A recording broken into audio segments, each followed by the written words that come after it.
हम सभी भारतीयों ने अपने अपने परिवारों में एक श्रृंखला सी बनी हुई देखी है, छोटे और बड़े होने की। कि हमारे घर में सब बहन भाई होते हैं, कजिन्स होते हैं, आप बड़े हो आप छोटे हो, हमको एज के गैप में ग्रुप्स में डिवाइड किया जाता है शुरू से, बचपन से। ये भारतीय चलन है। मैं एक छोटी सी बात अपने समाज में अपने से बड़ों से ये चीज़ पूछना चाहती हूँ, खासकर अपने अपने परिवारजनों के बड़े लोग जो कि हमेशा से रिश्तों के प्रति बहुत जिम्मेदार साबित हुए हैं।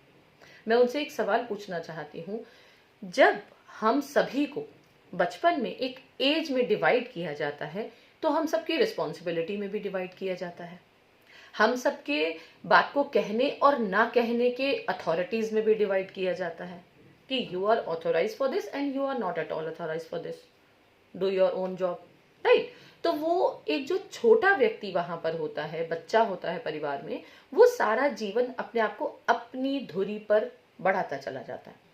यहाँ पर एक ट्रेट और हमारे भारतीय परिवारों में देखने को मिलता है कि घर परिवार में जिस बच्चे को जिम्मेदारी दी जाती है या दूसरे बच्चे को हम देना चाहते हैं, उन दोनों तीनों चारों बच्चों में ये चीज भी आपस में देखने को मिलती है कि ये बच्चा कितना केपेबल है रिस्पॉन्सिबिलिटी लेने में और दूसरा बच्चा उतना केपेबल नहीं है।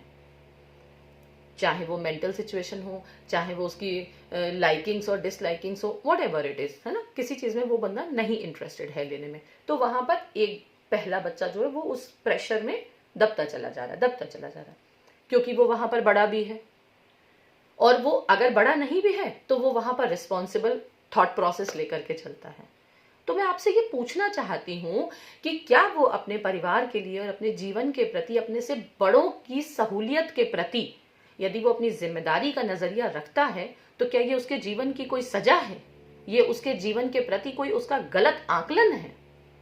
इसके आगे की बात मैं आपसे ये कहना चाहती हूं कि एक आफ्टर अ सर्टेन एज हमारे खुद के, हमारे समाज के जो ठेकेदार हैं, जो हमारे परिवारों के जो बड़े बड़े बुजुर्ग बैठे हैं, वो एक एज के बाद जाकर के अपने बच्चों में यहाँ की फूट डलवाते हैं। उस फूट का नाम ये होता है कि आपसे केवल 2 ही साल तो छोटा है, आपसे केवल 4 ही साल तो छोटा है, 1 2 3 4 साल 5 साल में कोई छोटाई बड़ाई नहीं होती है। अब इस सीन पर आकर के उस पहले बच्चे को, जो कि रिस्पॉन्सिबिलिटी इतने साल से लेके चल रहा था, उसको सारी चीजें करने की आदत हो चुकी है, उसको अपनी पॉइंट को रखने की आदत हो चुकी है। लेकिन इस बीच में वहां पर एक नई चीज देखने को मिलती है कि दूसरा बच्चा जो है वहां पर तो भाई अब वो भी कैपेबल हो चुका है, क्योंकि वो तो अलग फॉर्म में ग्रो हो रहा था ना, वो तो अपने इंटरेस्ट के साथ ग्रो हो रहा था, और जो पहला बच्चा है वो परिवार के इंटरेस्ट के साथ ग्रो हो रहा था। ठीक है, अब वहां पर क्या प्रॉब्लम है कि भाई वो बच्चा जो अपने इंटरेस्ट के साथ ग्रो हुआ है वो तो सिर्फ अपनी चीजों को जानता है, लेकिन एज वाइज अब वो आपको वहां पर बीट करने के लिए रेडी हो चुका है। मे बी ये बहन भी हो सकती है, ये भाई भी हो सकता है, ये गर्ल भी हो सकती है, ये बॉय भी हो सकता है। मैं किसी एक पर्टिकुलर जेंडर के बारे में बात नहीं कर रही हूँ, मैं आपस में सिबलिंग्स की बात कर रही हूँ, जो कि माँ बाप के द्वारा जन्मे हुए होते हैं और एक ही घर में, एक ही छत में, एक ही अनुशासन, तो मैं एक नहीं कहूंगी, अनुशासन हम भारतीय परिवारों में सब भाई बहनों के लिए अलग होता है। पहले के लिए कुछ और, दूसरे के लिए कुछ और आगे मल्टीपल जितने जिसके हैं, 1 2 3 4 वॉट एवर इट इज, उतने पे वो बदलता चला जाता है। चलिए कोई बात नहीं, क्योंकि उसमें सिचुएशंस भी बदलती हैं, थोड़ा थोड़ा हमारा टेस्ट भी बदलता जाता है, कुछ कुछ हमारे माइंडसेट्स बदलते हैं, कुछ कुछ हमारी सर्कमस्टांसेस भी बदलती हैं, हर लेवल पर बदलती हैं। लेकिन बदलती है तो हमारे माइंडसेट कैसे बदल सकता है?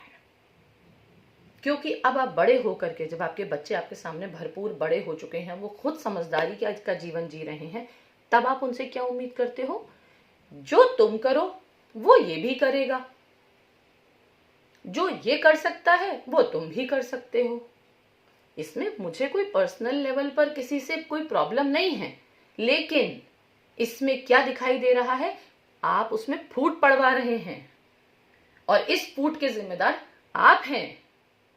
इसमें आपस में बच्चे कहीं फूट के जिम्मेदार नहीं हैं, क्योंकि आपने एक बच्चे को तो घर में, पहले परिवार में अपने लिबर्टी दे रखी थी कि लिव योर ओन लाइफ, और दूसरे के लिए क्या था कि भाई जिम्मेदारियों का पिटारा था उसके पास। तो अब जब वो उस चीजों के लेकर के आगे बढ़ता है, साथ चलता है, वहां पर जाकर के आप अपने एथिक्स बदल देते हैं। क्योंकि जब हम एक परिवार में रहेंगे, समाज में उम्र के साथ जब हम आगे बढ़ रहे हैं, तो हमें व्यवहार भी आना चाहिए।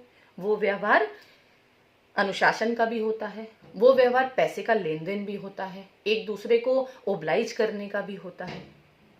वहां पर अब आप क्या उम्मीद करते हैं? हाँ, आप माता पिता, बुजुर्ग, इस समय जो समाज के ठेकेदार हैं, वो आप क्या उम्मीद करते हैं? आप और आप बराबर पे चले। क्योंकि पता है क्या? क्योंकि आपकी उस पर चलती ही नहीं थी कभी भी। वो आपके अनुशासन में कभी रह ही नहीं सकता था। वो कहते हैं ना, उसी पे जाती है जो खुद पे चलवा लेता है। तो इसलिए मैं अपने समाज से, खासकर भारतीय समाज से, मैं ये कह देना चाहती हूँ अपने इस वीडियो के माध्यम से कि मैं इस उम्र की छोटाई बड़ाई में जो हमारे घर में बच्चे पाले पोसे जाते हैं ना, कि तुम बड़े हो और तुम छोटे हो, मैं इस कॉन्सेप्ट को ही अपनी तरफ से बिल्कुल फेल मानती हूं। क्योंकि यदि आप किसी को बड़ा और छोटा बताएंगे तो उसे ताउम्र के लिए बताइए। ये मेरी आपसे विनती है, ये मेरी आपसे विनती है। अब आप सब एक तरफ हो चुके हैं, आपके वही पुत्र और पुत्रियां एक दूसरे के सामने हैं, और वो वहां से कुछ और डिमांड कर रहे हैं और दूसरा वहां से कुछ और डिमांड कर रहा है। और वहां पर जो बीज बोए हुए हैं, उनकी जो फसल निकल रही है, जो भी उसमें से बू आ रही है, वो बू आप नहीं सूंघना चाहते, क्योंकि आप खुद जानते हैं कि उस बू को आपने जमीन में रोपा था। प्लीज मैं सभी से यह बोलूंगी अपनी वीडियो के माध्यम से कि अपने बच्चों में छोटाई और बड़ाई ना डालें। बच्चे सब माता पिता की संतान हैं, चाहे वो पुत्र हो चाहे पुत्रियां हो, सब बच्चे बराबर हैं।